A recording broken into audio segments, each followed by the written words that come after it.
Hello everybody, it's Jude the Exceptional Gamer here, bringing you my first Darwin Project video. And if you don't know, Darwin Project is a battle royale game. It sounds so generic at this point, I know, but I wanted to make at least one video on this because I've been really enjoying the game, and I honestly just wanted to spread the good word about it because it's a pretty good game. The games came out of early access not long ago. I think it came out early access like last month or something, but either way, this has been ongoing for a while now, but now that it's free to play, it's definitely just worth trying out, especially considering the way Fortnite has been going, and you just want a battle royale to scratch that itch, because a lot of people, including myself, have just been bored to death of Fortnite. There's been no new stuff. I mean, seriously, I haven't played the game in about a month, and I tried going on it today and I couldn't even play half an hour, and that's not even an over exaggeration. But that's a whole other can of worms.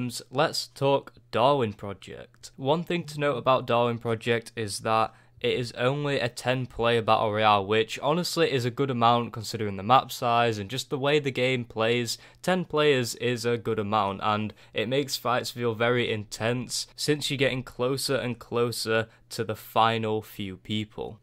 When you spawn in, you are spawned into a random location on the map and you have absolutely nothing. All you have is an axe and a bow with no arrows. In the bottom left of the screen, there's your usual stuff in the HUD, but there is also a little blue meter, and that is your warmth meter. So you're going to need to build a campfire using wood to actually keep yourself warm, which is an interesting mechanic. So one thing that I absolutely love about this game is the fighting, the combat. It's just amazing, and admittedly it's not that versatile. Like, you can't get loads of different weapons like other games, but the two weapons you do have, you really can make the most of them and try some different things out with them. The bow and arrow is one of the weapons you have, and the other is the axe. Now, the bow and arrow is pretty hard to use actually. There's quite a skill gap in this game, which I noticed, especially when I first started, but honestly you can do it,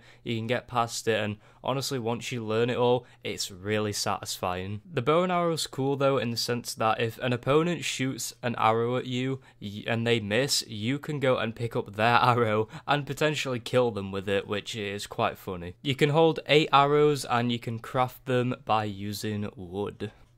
Now, some of the funnest combat in this, besides the bow and arrow, is the axe and like the sword play, I guess you could call it. It's very, very fun. There's a lot of techniques, and this is a real part of the skill gap of this game. But my god, you know, you can like dodge, you can parry. It really reminds me of that one game. I can't quite put my finger on it. I feel like the combat is something that they got really well. I mean, there's also traps and abilities, so that there's different traps you can do that you can place down to kind of throw your enemies off guard, which is pretty cool. But obviously the main combat being just the bow and the axe. But although abilities are pretty cool as well, because there's different classes and you can actually customize the different classes with different abilities, and they're honestly just quite good and unique, and they can really spice up battles. Another cool thing about this game is that there's no building.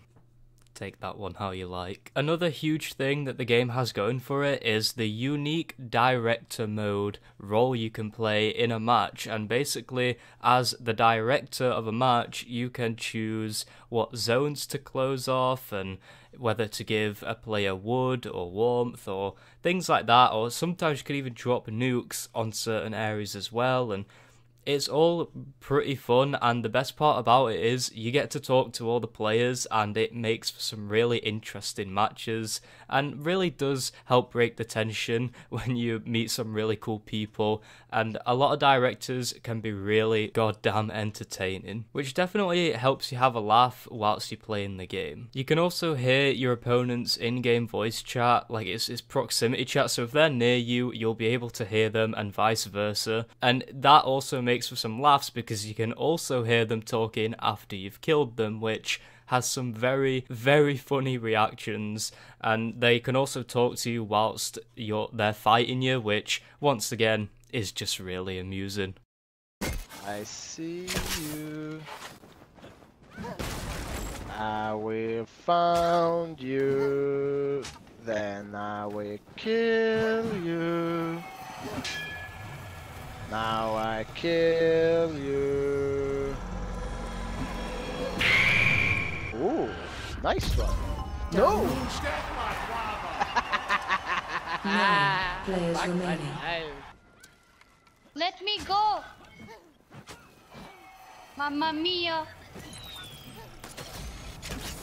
Mamma mia! So the next thing could be seen as a good or a bad thing, but you know, I can really understand both sides, and this is the fact that there's no actual other weapons than the bow and the axe, which I don't know, I like how you have to kind of learn to really master what you're given, but I also understand it would be nice if there was a bit more variety in weapons and the whole weapon pool in general. I kind of see it as a good thing though, because honestly it's really annoying in other BR games when you just can't get good loot for the absolute life of you.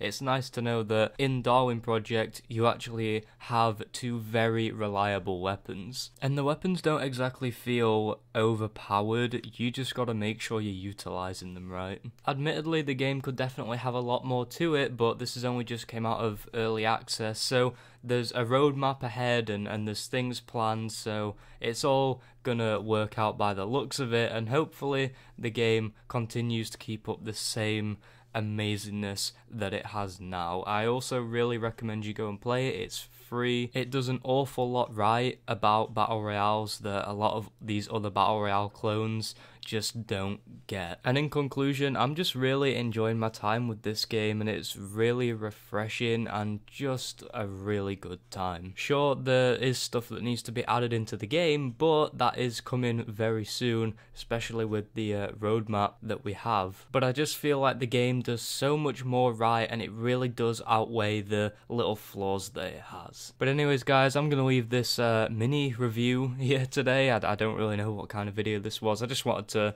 spread the word about a good BR game that more people should play. If you enjoyed and want to see more Darwin Project content, be sure to smash that like button, comment, subscribe for more. Turn on the notification bell too. I also have some other things planned. Hopefully I can actually get them done. Thank you guys for watching, and I will see you next time.